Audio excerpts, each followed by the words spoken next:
Right. Welcome to the Museum of London. My name is Steve Jones, and I'm going to give this talk this evening called No Need for Geniuses. And it's about science in Paris. Now, I first went to Paris, I'm horrified to look back, in May 1968. And I arrived at the Gare du Nord and was quoted from Edinburgh, from an icy and still 1950s like Edinburgh. I arrived at the Gare du Nord and I was greatly impressed by the liveliness of the scene, but I was going down to the Pyrenees to collect snails, which is what I've wasted most of my career doing. So I didn't have much time in Paris, so I got the metro down to the Gare Austerlitz. And when I was on the metro, I noticed a strange perfume. It's pungent, not unpleasant, but pungent. And I thought, well, they're rather strange, odd tastes in perfume these French people have. And not until I got down there and read the paper that I discovered there had been a major riot in Paris that day, and the perfume was in fact tear gas, which had actually soaked down into the metro. However, the revolution of 1968, and of course there is still a generation of people of my age in France who are called the 68ards, the 1968ers, who still mentally live in 1968, and they're still looking under the cobblestones for the beach. It's not there. But the revolution of 1968 came to nothing, of course. But the revolution of 1789 was quite different. That really was an upheaval, which in some ways formed modern Europe. And it sprang directly, of course, from the revolution of 1776 in the United States, which really formed the world's modern political system. But the thing, I guess we all knew that, but the thing which I hadn't realised until I started getting interested in the subject and reading around it was the astonishing role that science played in Paris and France in general in those years. And even more surprising, that scientists played in the revolution itself. And many scientists were central to the revolution, got heavily involved in it. Many people who were remembered as revolutionaries were in fact on the side scientists. Many scientists paid a heavy price for their involvement. One academician, member of the Royal Society effectively, in Paris, was either guillotined, murdered by the mob, or killed in battle or imprisoned. And that was a lot. And many of the most famous figures that we know fell into those categories. And this is the cover of my book. And it shows scientists standing on top of an enormous podium where they were showing off, and then suddenly being thrown off. And you see a balloon in the distance there, which it was the era of the balloons, of course. You see surveying instruments, and it was the era of the Survey of France. You see various important books, mathematical instruments, all of which are falling to the ground where an angry mob awaits them. This is actually a Gilray cartoon, an English cartoonist, who's mocking France, but it actually tells the story in quite a clever way. So why is it called No Need for Geniuses? Well, it turns on the Revolutionary Tribunal. And you'll know the revolution was in 1789, but in 1793 came the Terror. And the Terror, which was promoted by Robespierre and others, and Marat and others, was really a terror. It was a revolution which went mad of its own accord, and sentenced thousands of people, literally thousands of people, to the guillotine, and including, of course, the monarch and his wife. And the Revolutionary Tribunal, it was almost unheard of for somebody to come before the Revolutionary Tribunal and not be sentenced to death. However, one person was, and that person was a scientist, a chemist called Lavoisier. And Lavoisier, and we'll talk quite a lot about him, was the founder of modern chemistry. He was the first to see patterns in chemistry. He was one of the co-discoverers of oxygen and hydrogen and nitrogen. He founded the understanding of human metabolism, the way that we burn food and use oxygen and breathe out carbon dioxide. So he was a major figure in science. And he was sentenced to death, for reasons I'll explain in a moment. But somebody very bravely shouted from the body of the court, "You cannot kill that man, he is a genius." And the judge sneered and said, "The revolution has no need for geniuses," hence the title. So why was Lavoisier in front of the tribunal? Lavoisier is remembered by all chemists and most modern scientists as a figure on the same level in chemistry as Newton was in physics or Darwin was in biology. Why was he there? Well, he was there because he had a hobby, and his hobby was collecting taxes. Okay, and in France, in the in pre-revolutionary era, taxes were paid mainly by the poor. Actually, it sounds rather modern in that context. And people paid for the right to buy the right to collect taxes. They were called the tax farmers. And what the state would do, it would put out a bid for 24 people to pay many millions of francs, hundreds of millions of francs, to the state to collect as many taxes as they could up to an agreed level. And if they could collect any more, they could keep it. Okay? And this was enormously repaying to the tax farmers. It was extremely hard luck on the poor peasants who had to pay the taxes, because they would be flogged or beaten or even hanged if they didn't pay the taxes.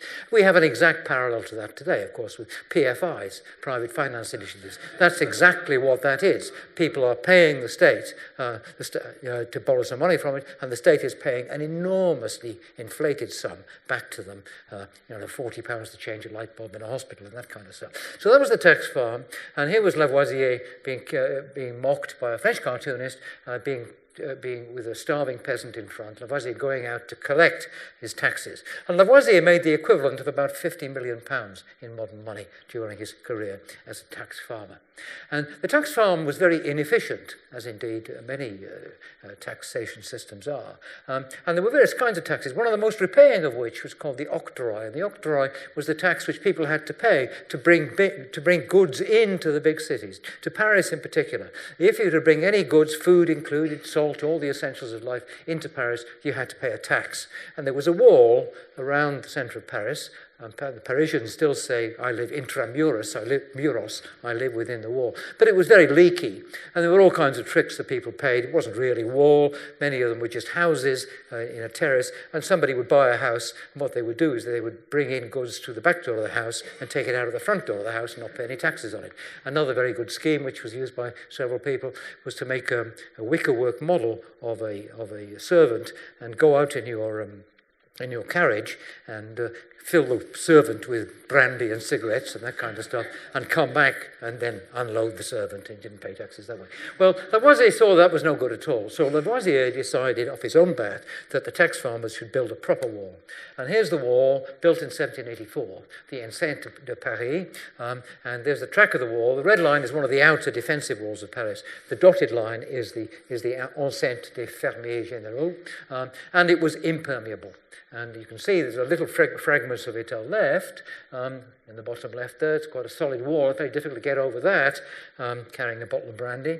And there were a number of toll gates, only two which survive. One of which is that one, La Rotonde, which is near the Canal Saint-Martin, and I've eaten there. It's a very good and very expensive restaurant, ironically enough.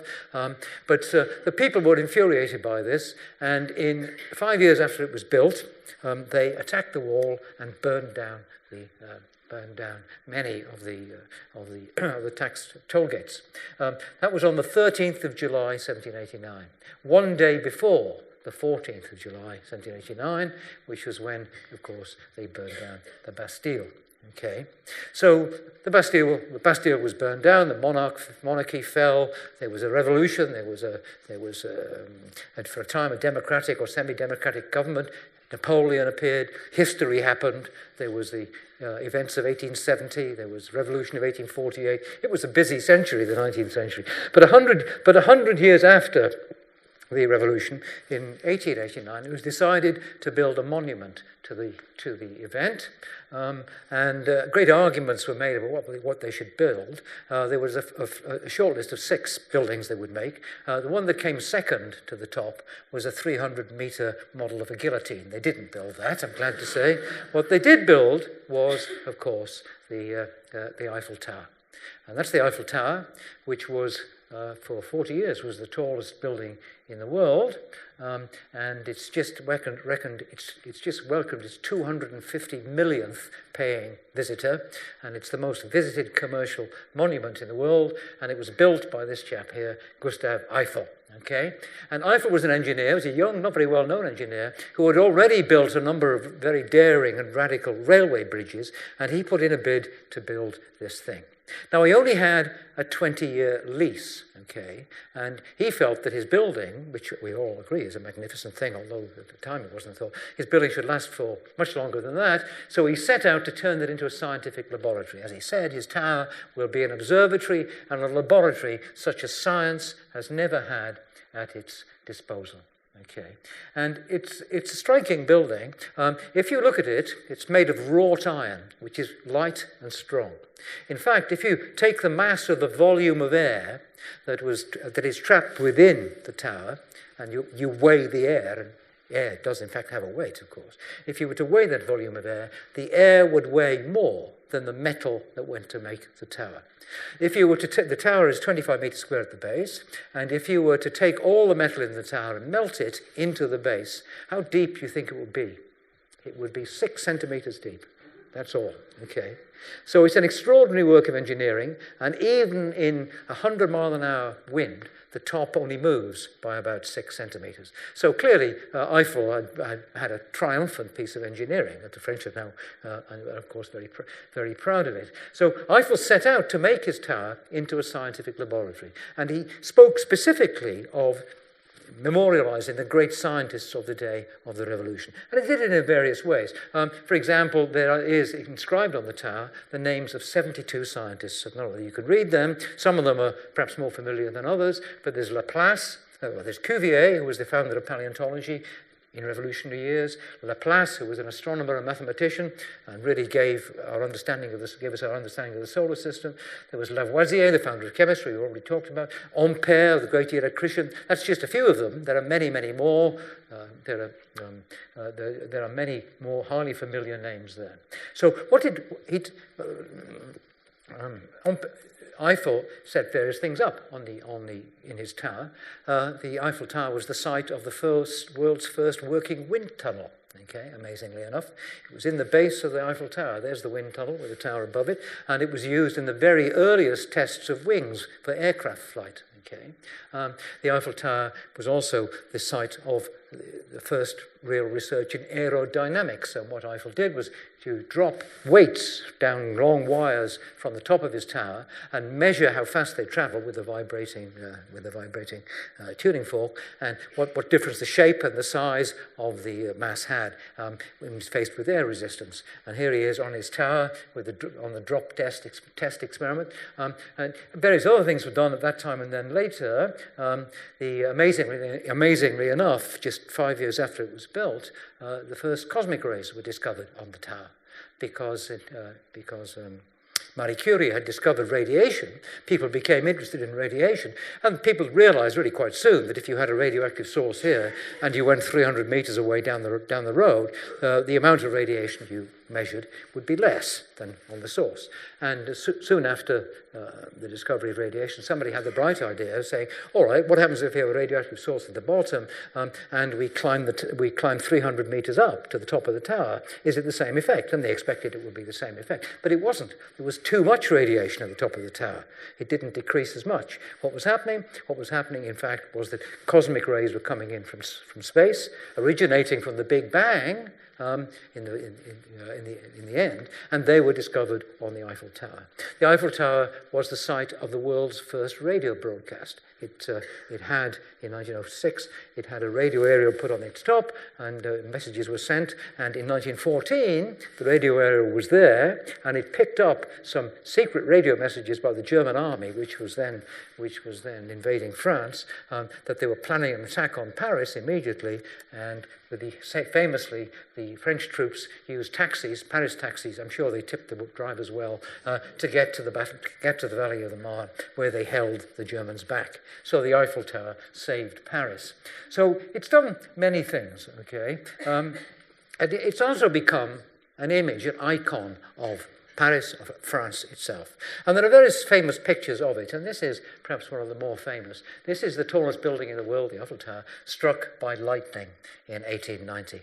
And there's an extraordinary series of coincidences that link the issue of lightning to the French Revolution itself and to the downfall of many of the scientists who were involved in it. So that's lightning. We all know a lot about lightning, and we all believe, do we not, that Benjamin Franklin actually invented the lightning conductor. Many people had been killed by lightning. Thousands of people were killed by lightning.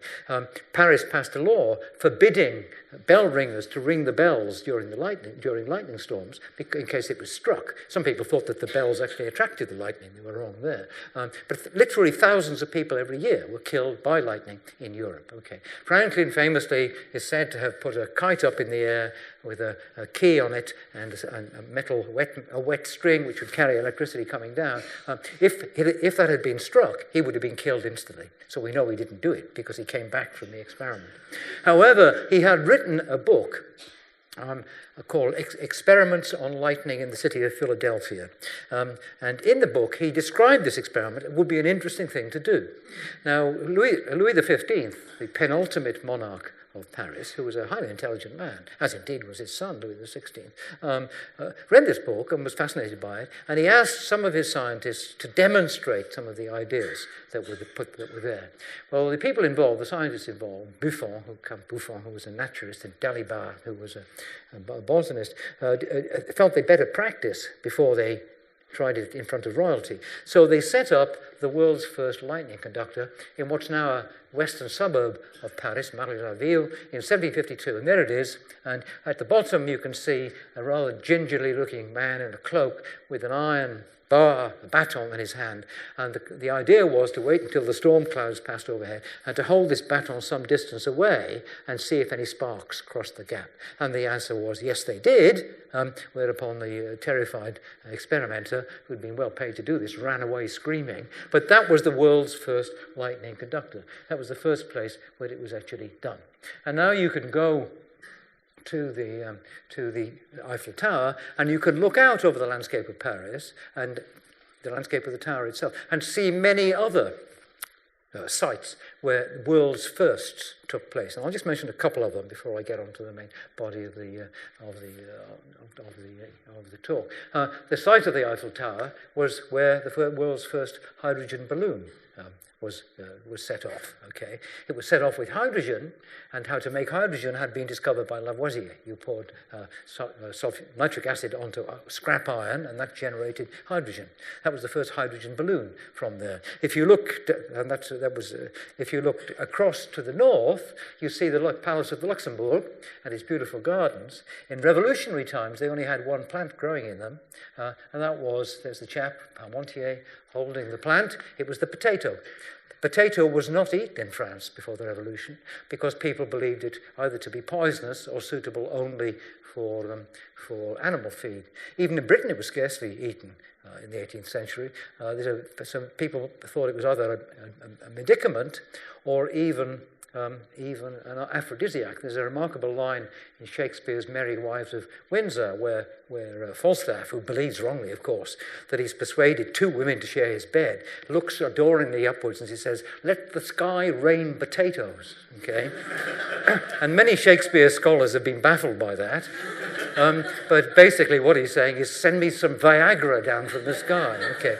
Well, I've eaten lots of potatoes, and I have to tell you. Okay.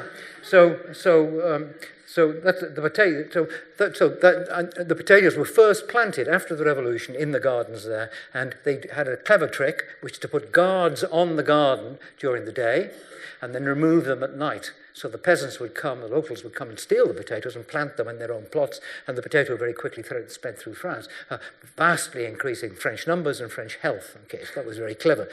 The first place where you can also see the first place if you look slightly to the east, you can see the hill of Montmartre, and that was the place where just after the revolution the speed of light was measured for the first time.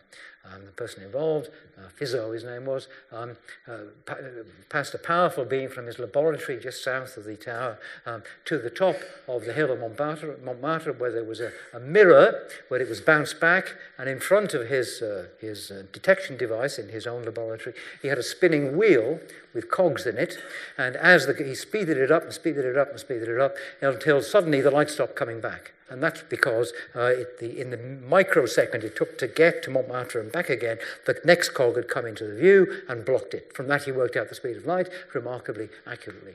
So that's something else which perhaps most people don't realise, that it's actually something that happened in Paris in roughly those days. More remarkable, of course, as all British people don't know, evolution began in Paris. And if you go to the Jardin des Plantes, which was established, and the Museum of Natural History, which was established in revolutionary times, you see a statue to this chap here, Lamarck, on the left, and if you look at the base of the statue, it says Fondateur de la doctrine d'évolution, the founder of the doctrine of evolution. Okay, and there's Lamarck, and on the other side I put a rather grumpy picture of Charles Darwin, and we all assume that Darwin was the real founder. Darwin was the real founder, although Lamarck, give him his due, was the first to have the idea that things could actually change. However, Lamarck very characteristically had a very mystical view of how progress happened. And that was characteristic of revolutionary times, because many of the scientists involved in the politics felt that they were doing science, that actually it was inevitable, it was programmed, that humans and society would improve according to the laws of nature.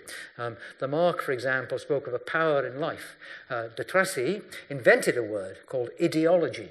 The scientific study of ideas. Ideology is part of zoology. Conductor, who was a great mathematician and philosopher, why the general laws that direct the universe are necessary and constant. Why should this principle be any less true for the development of the intellectual and moral faculties of men? And then Bailly, who was the man who went to and sparked off the fall of the monarchy when he went into the Jeu de Paume, the tennis court, and they swore the tennis court oath, which was the beginning of the Parliament of France. Bailly, who was an astronomer, he's the guy who took the oath, and he wrote that the universal language of science will bring a golden age. Charles Darwin didn't agree with any of that. Charles Darwin, heaven forfend me from any Lamarck nonsense of a tendency to progress or adaptations from the slow willing of animals. For him, evolution was a machine which followed simple rules of natural selection. It didn't have a direction, a vital force, but the French most certainly did. And indeed, some of them sort of still do, if you read French evolutionary biology. So there's poor old Bailly. That's a painting by David. There's Bailly swearing the tennis court oath. Bailly became the first mayor of Paris. He did very well, but unfortunately there was a massacre in Paris on the site of the present Eiffel Tower, where various rioters were shot down by Bailly's troops. Bailly was grabbed and guillotined. They erected the guillotine on the site of what became the Eiffel Tower, and were about to kill him, and somebody said, "You are trembling, Bailly," and this was in February, and he said, "Only through cold." And they executed him there. And that was the end of poor old Monsieur Bailly. Now, of course, that execution was the first of many.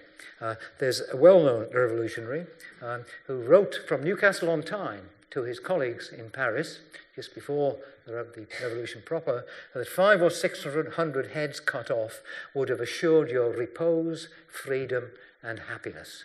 And that was referring to a smaller upheaval which hadn't gone anywhere. It had been quashed. He revised that figure to 50,000 heads cut off would assure your repose. And that was Marat. And Marat certainly was a dangerous activist and political extremist. He wrote in Newcastle on Tyne a pamphlet in English, Chains of Slavery, a work wherein the clandestine and villainous attempts of princes to ruin liberty are pointed out, by Jean-Paul Marat.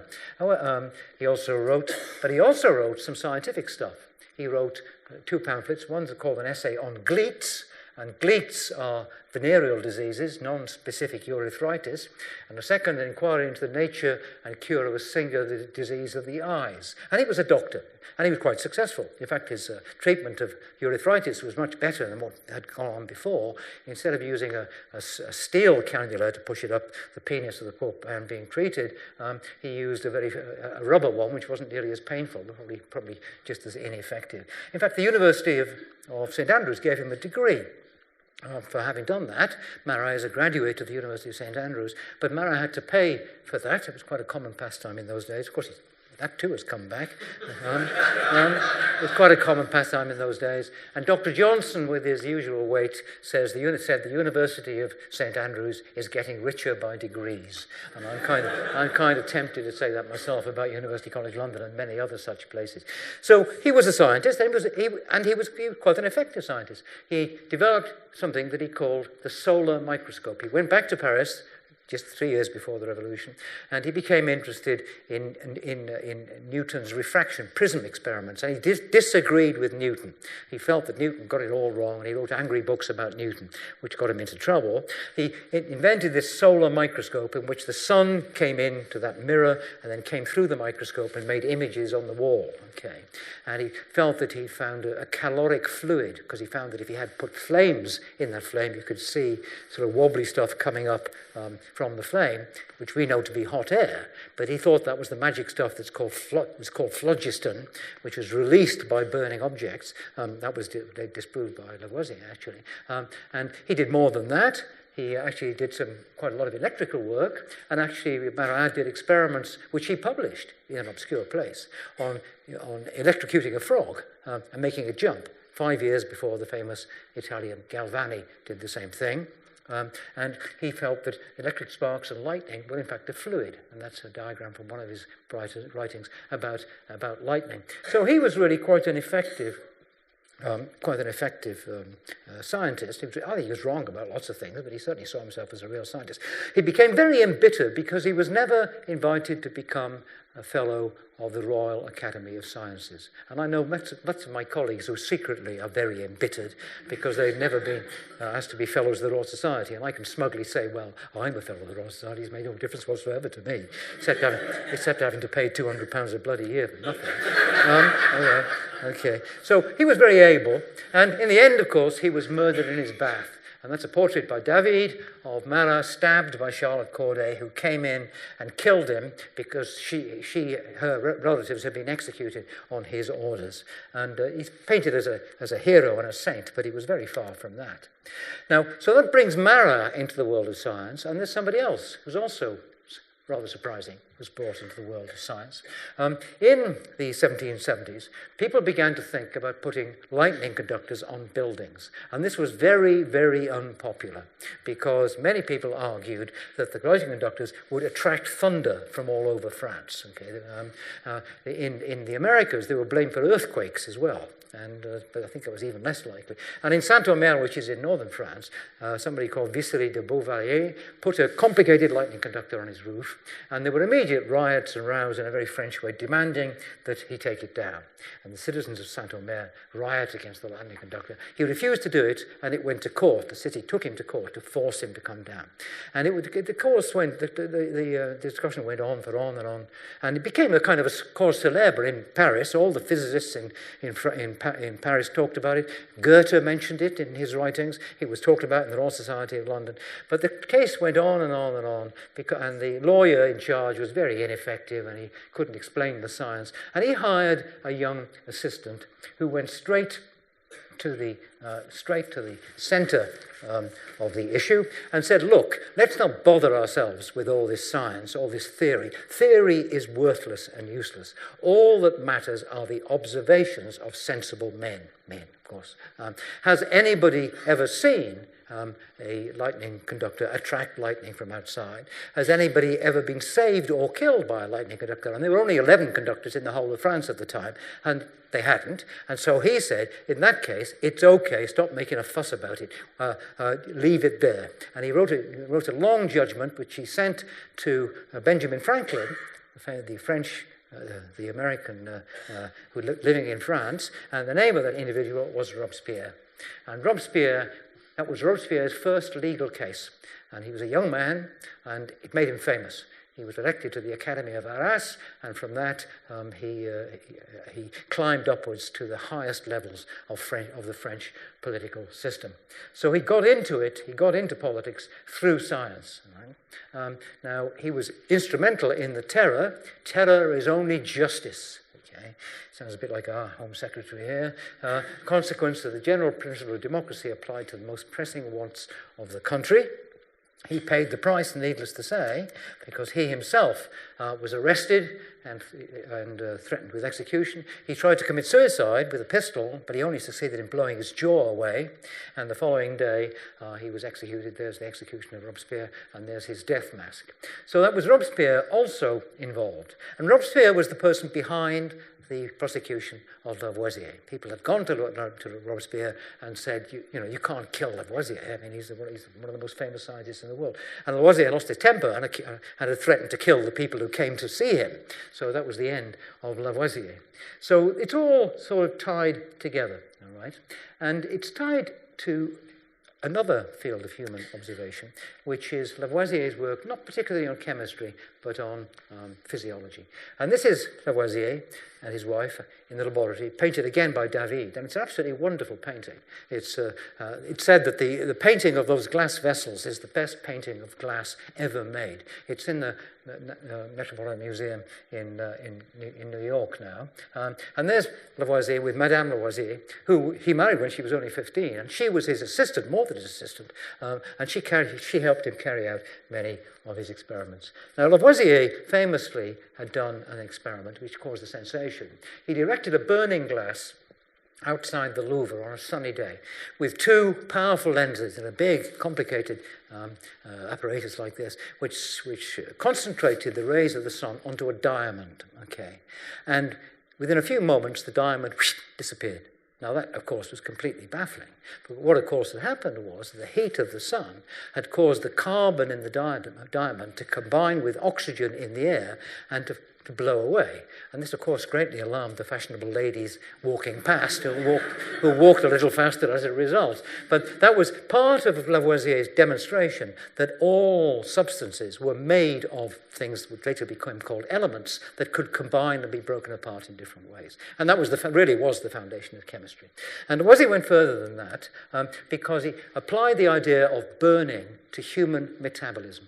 And this is Lavoisier's Respiration Experiment, as it's called. Here we've got Lavoisier with a bath into which a young man whose name was Almansa Guan, you see him on the left there, he's got a mask over his face, which is glued onto his face, and he's wearing a rubber suit, and he's breathing in and out, and what Lavoisier is doing is measuring the amount of carbon dioxide he's breathing out, and he's breathing in oxygen, and he's simultaneously measuring the amount of oxygen he's breathing in.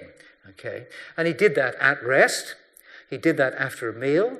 He did that while pedaling something that looks a bit like a bicycle with the heavy weights being lifted up and down. And what Lavoisier found was that the rate of respiration and the rate of burning increased with exercise. And in the background on the right, you can see Madame Lavoisier taking notes of the experiment. Okay. He went on to do the same thing, not just with humans, but with guinea pigs. He was the first person to use a guinea pig in an experiment. That's where the word guinea pig comes from. That's Lavoisier's experiment.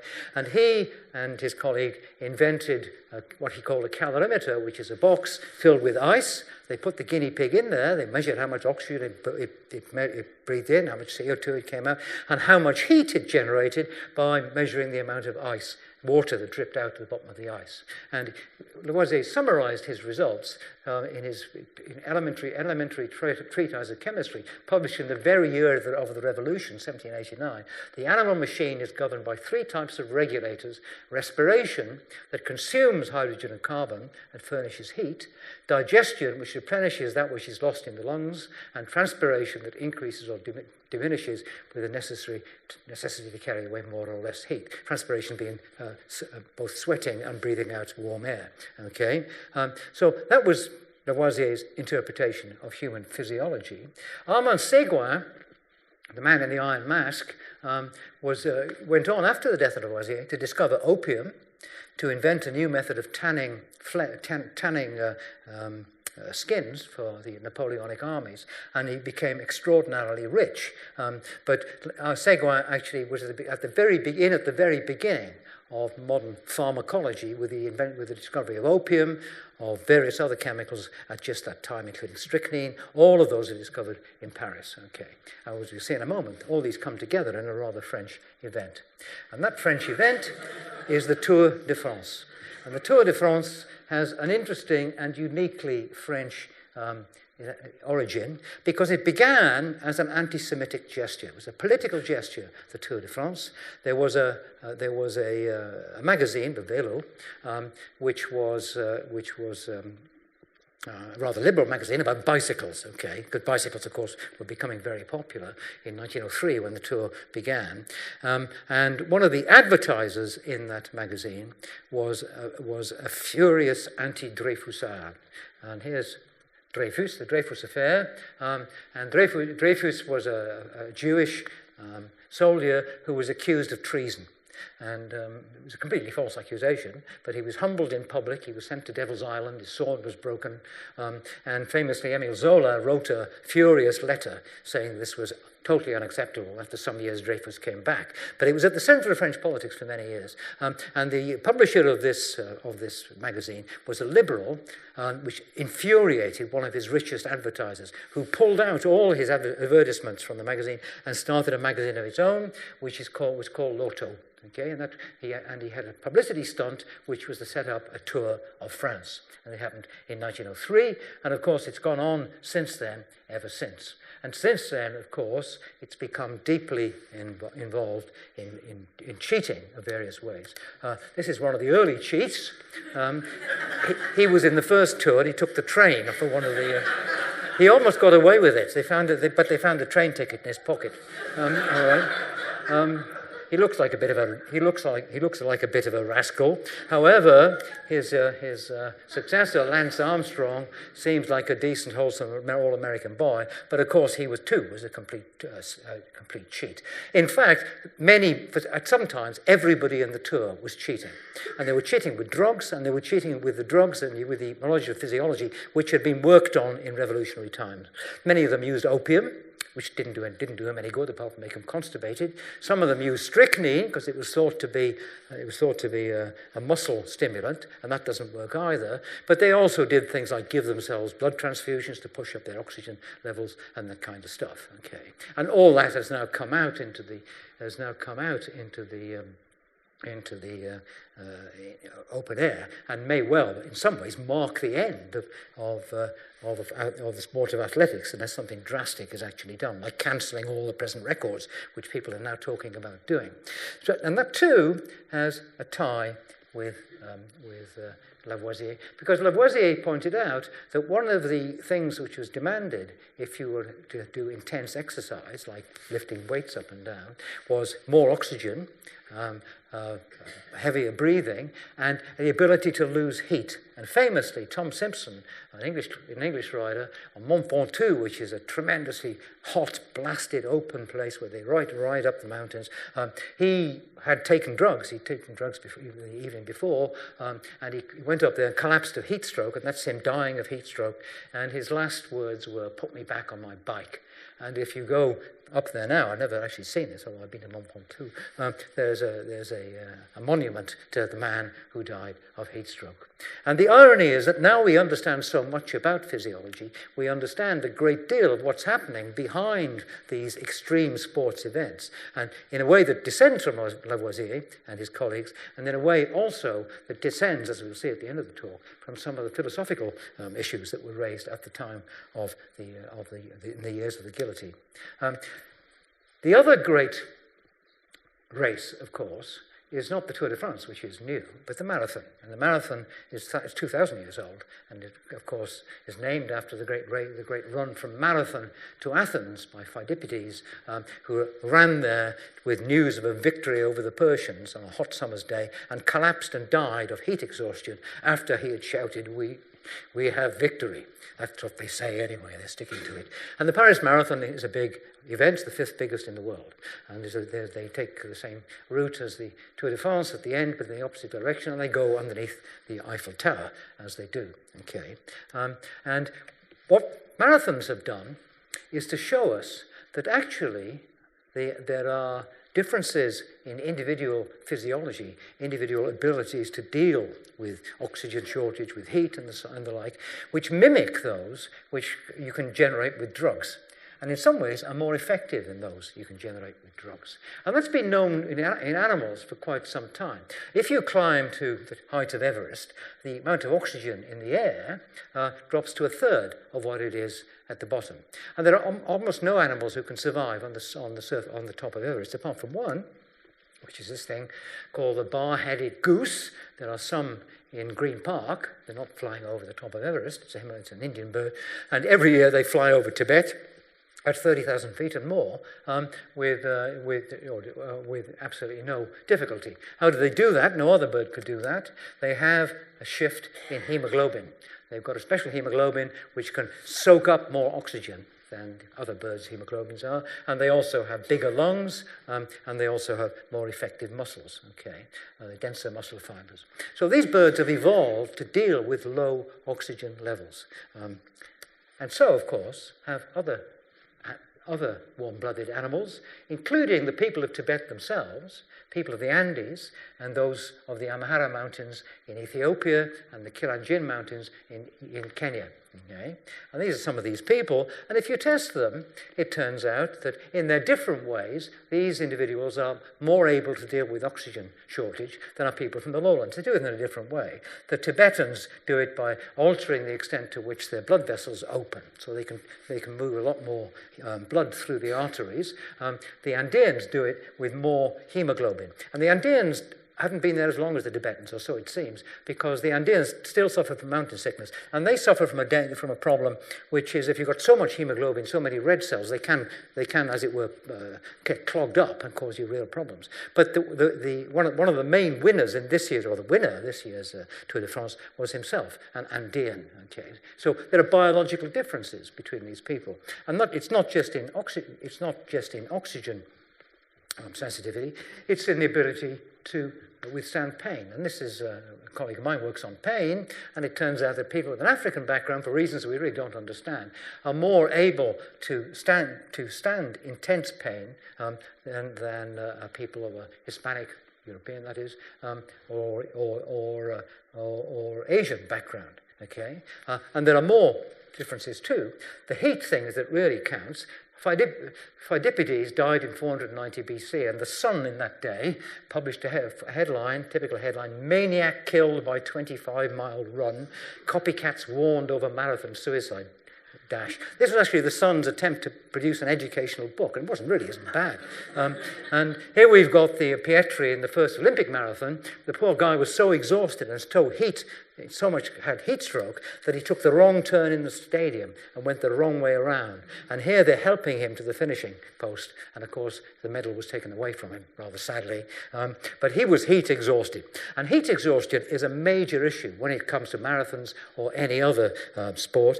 All the world marathon records have been gained in months outside July and August. Okay, the Paris Marathon and the London Marathon are in August, but nobody's going to break the records there. They only break records in May and September when it's relatively cool. So even a slight increase in temperature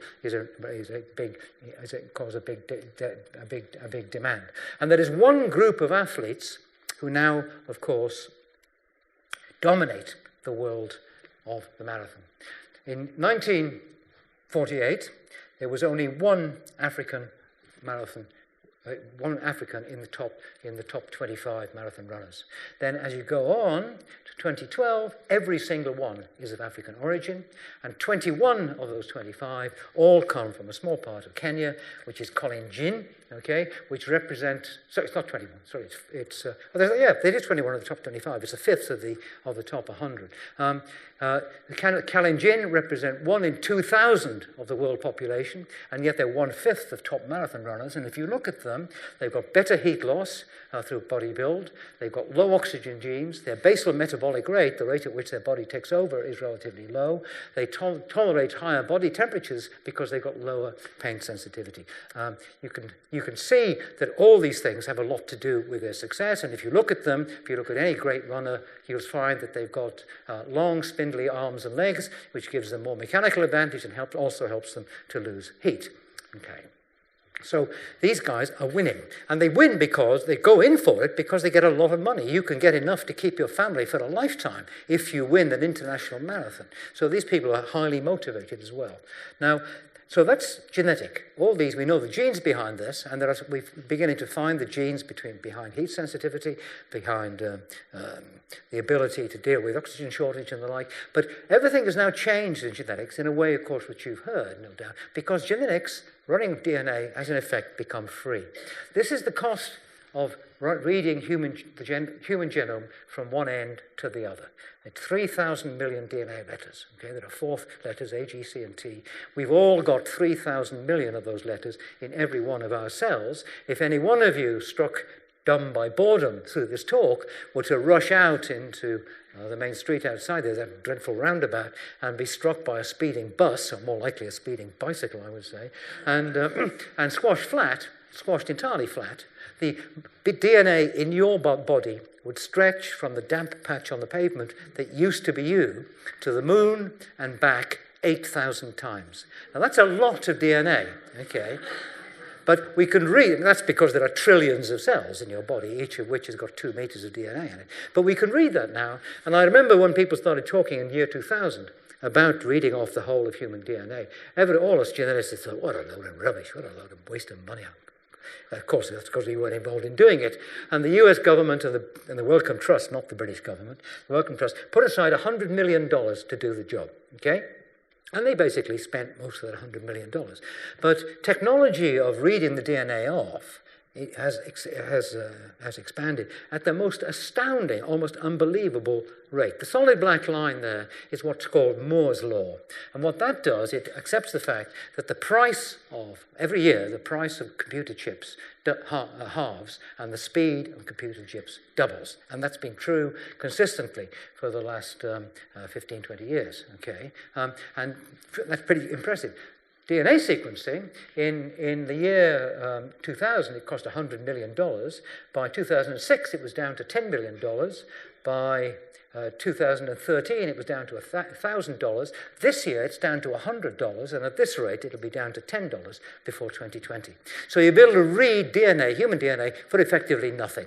And people are already going out. There's already a 1,000 genome project going on in Britain to read 1,000 DNA. And that's been done. 1,000, it seems like nothing. They're going for 10,000 now. And they're going to be taking people like athletes and the sedentary among us and asking, on the average, what's the genetic constitution of the athletes versus those of those who are simply sedentary.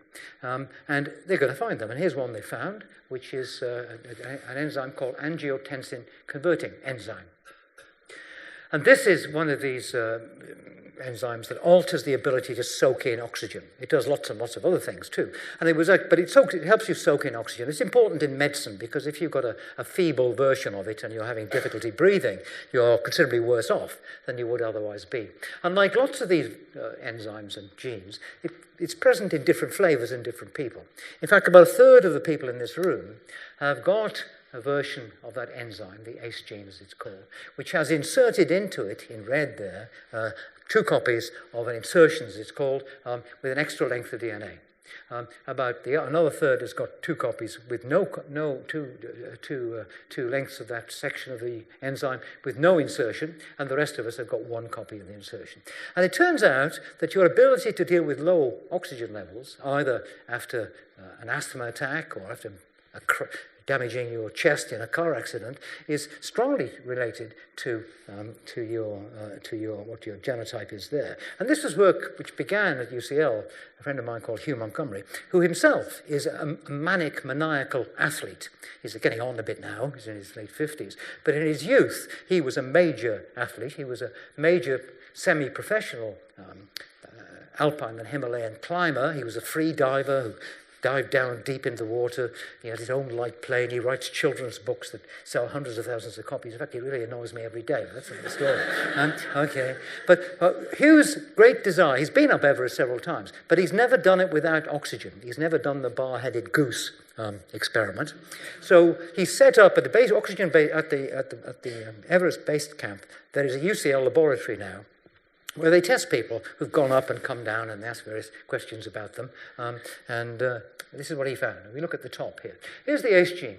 People who've managed to get up to the top of Everest without oxygen, and the top in A there, are shown in brown as high-level oxygen-free climbers, and the others are into the general population. And you can see if you've got 2 copies of the long version of the gene, the II, the inserted version, that's much more common among the ACE climbers, among those who can deal with low levels of oxygen.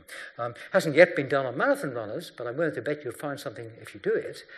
Those, on the other hand, with 2 copies of the short version are much less liable to be able to deal with low oxygen at the top of Everest, or for that matter, in a marathon. And ironically enough, Hugh Montgomery's discovered that he has 2 versions of the short form of this enzyme, which means that he, for biological reasons, will never climb Everest without oxygen. Okay. Well, Everest, I'm not particularly tempted to climb Everest with or without oxygen. I've been up Snowdon, that's enough for me. But it's got a wider interest than that. The US Army, like all armies, when it hires people to go into the army, the first thing they do is put them through some intensive training to increase their physical fitness. And that's in B below. And what this is a diagram that shows the ability to increase the number of press-ups you can do. Remember press-ups? I think I did my last one in 1961. I don't intend to do any more. Press-ups are really pretty hard work. You know, you're pressing up and down. And the question is, okay, see if you can do press-ups for a minute. And most people can just about do press-ups. Young men, healthy young men and women, can just about do press-ups for a minute. And then they train them as hard as they can. And if you have got 2 copies of the long version, II, you can increase your time you can do press-ups from by 80 seconds. You can more than double it. But if you've got 2 copies of the short version, DD, you can scarcely improve at all. So you could screen soldiers before they join the army to see whether they're going to increase fitness or not for biological reasons. So that too is something which I think will come to the world of athletics. What we're going to do about it is much more difficult to know. But you are going to be able to pick out the probable winners with a genetic test. Genetic test isn't going to tell you everything. Here's Mo Farah, probably the best athlete in the world. Mo Farah has an identical twin who shares all his genes. Mo has won short races and long races. He came to Britain from Somalia with his father and went to a state school, was immediately picked up as an extraordinary athlete and trained. That's his identical twin brothers who's still in Somalia as a motor mechanic. And when they were young, they used to race each other, Mo says, and sometimes he'd win, sometimes his twin would win. Now, of course, if they raced each other, Mo would win every time. The genes are the same, but he's trained. So it's not just genes, but genes are there. When you're at the edge of human abilities, those genes are going to play an important part. And the irony is that in spite of the extraordinary triumph of Africans with their highly effective genes for athletics in the marathon, there have only been altogether 5 African riders in the Tour de France.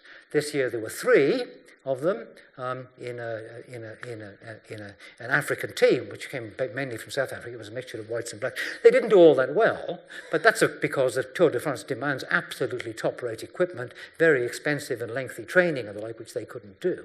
But I think in years to come, it may well be that you're going to end up with African domination of the Tour de France as well.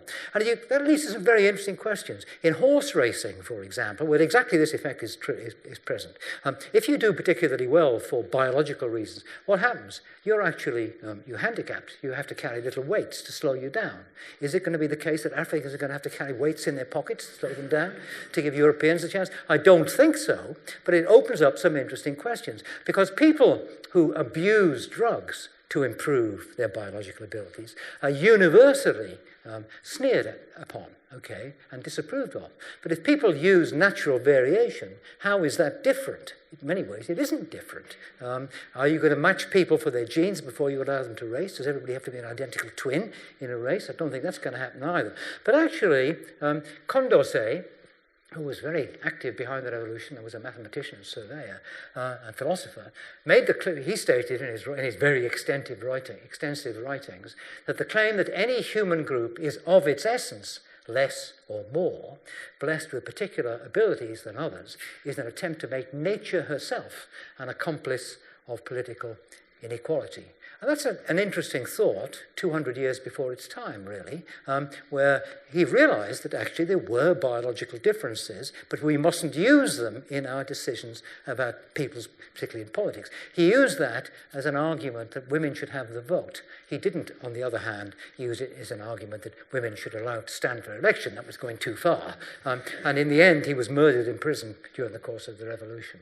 So that really is the essence of my story, really, which is that Paris was the world capital of science in a way that no city before or since ever has been, or probably ever will be, that the scientists of Paris were uniquely associated with the revolution in a way that no city, no scientists anywhere else ever have been.